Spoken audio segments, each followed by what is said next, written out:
Okay, and now we go to the third presentation today. On it's a very short and imperfect presentation because I couldn't find relevant pictures about him. Karl Graffunder, 1919-2003, or Graffunder, North American. So Karl Graffunder, born on March 23rd, like the previous two, was a mid-century modernist architect whose influence from European modernism, Frank Lloyd Wright and Antonin Raymond, manifested in many residential and commercial structures, mostly in Minnesota. He was born in Rock Island, Illinois, and raised in Hibbing, Minnesota. He received his Bachelor of Architecture at the University of Minnesota in 1942 and Master of Architecture from Harvard University in 1948.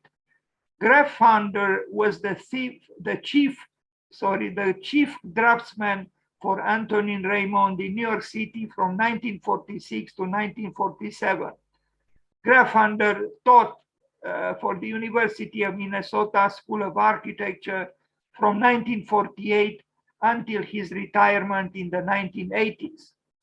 So let's see, I couldn't find, it's very strange. I found a few images of his houses, private houses, but with the churches, I found some pictures, but I'm not even sure this was by him, but I think it was by him.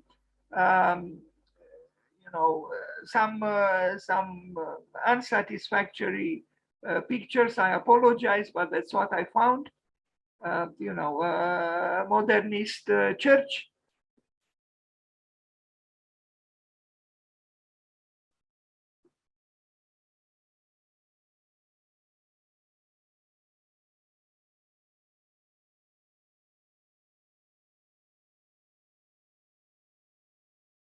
It is the same building, but the resolution of the pictures is not the picture is not the same. Another church. I don't know if I have a picture here. Bethany Lutheran Church, Minneapolis. Yeah, the same unpleasant resolution. And here is a detail, but still unsatisfactory. Now, some private residences by this architect who was born on the 23rd of March. We are going to see more pictures of this building, which I think is good. You know, mid-century modernism. It's actually called the Layton House. We are going to see more pictures, both from the outside and the inside. Nothing, you know, alarmingly spectacular, but somehow exactly this reticence makes it good, I think. Structurally sound and aesthetically pleasant. And maybe even the big rock in front of the building would agree.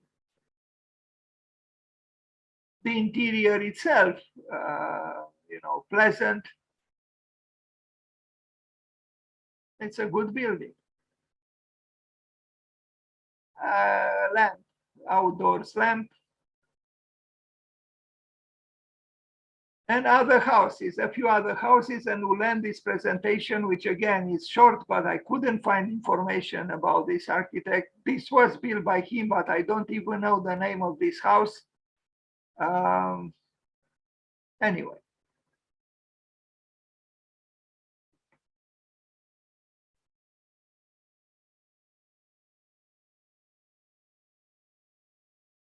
This house, you know, in its modernistic modesty, it is appealing. And I read that it was selling for $300,000.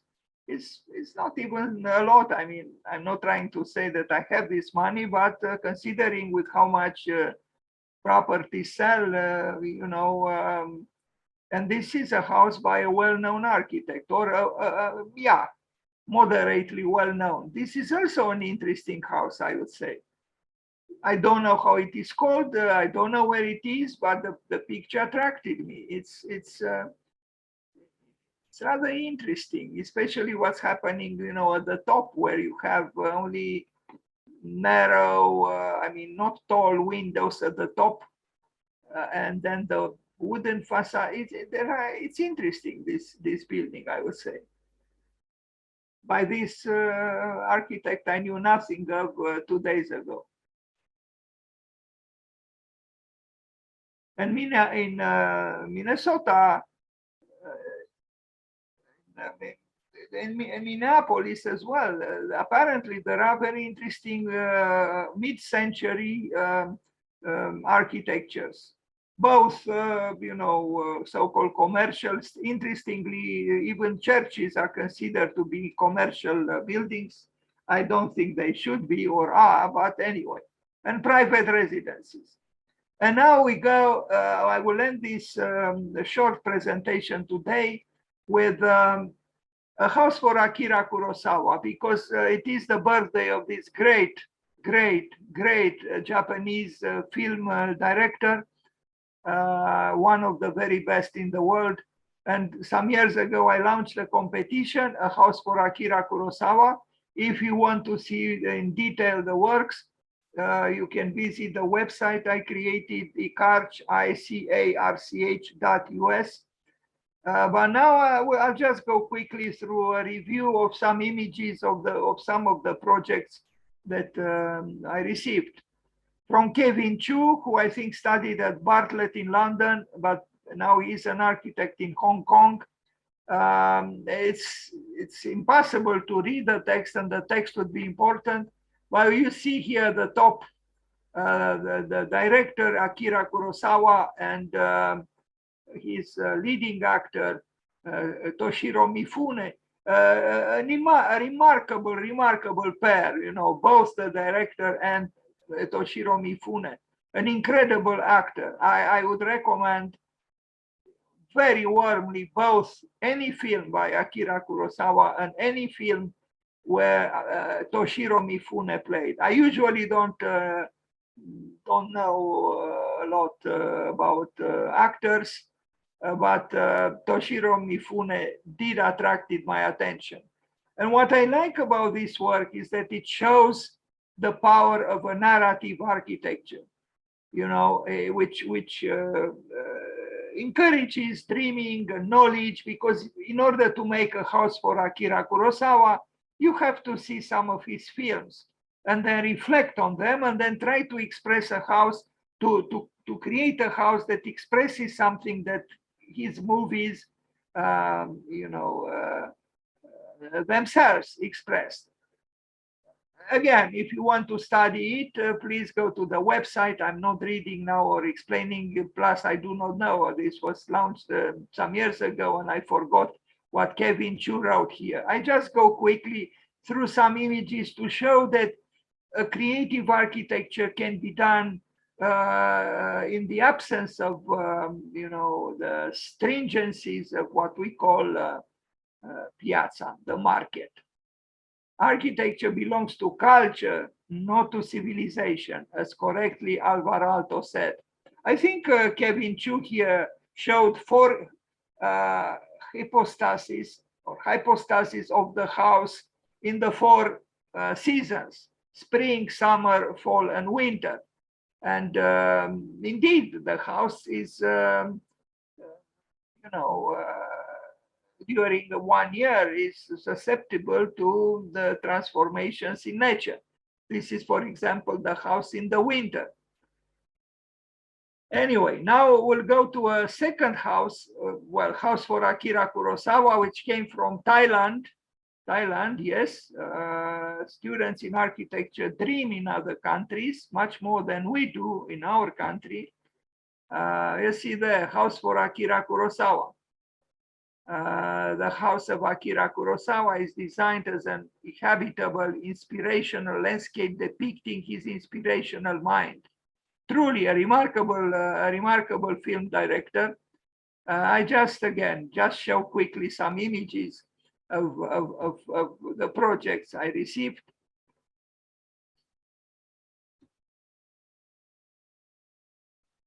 The relationship between film and architecture is very interesting and very fruitful. Now, just one image that came from Japan. I don't understand it, but here it is. It is called, a house for Akira Kurosawa. It came from Japan. And now Thad Reeves from the United States sent another work, is this one, the Kurosawa house. These projects are very interesting. Narrative architecture is always interesting because you infuse in the building a biography, a lived life, the characteristics of a lived specific life. And in the case of a creator like Akira Kurosawa, you have many elements to, sustain what you imagine in a so-called, house for Akira Kurosawa. But you see, these are seriously done works. They are not just some sketches done on the knee, some, remnants of paper. They are projects seriously done for a competition which didn't promise prizes or anything. I just display them on the website and still people participate. Why?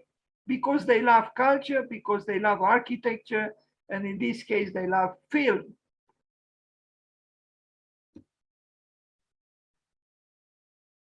And this was done, almost 20 years ago, maybe 15, 18 years ago, when digital technology was not very developed.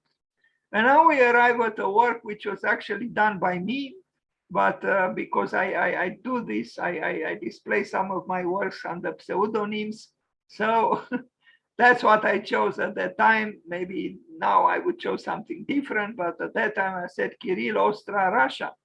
It's a thing building which I thought could connect with the films of Akira Kurosawa, because it has something of the samurai spirit, I would say.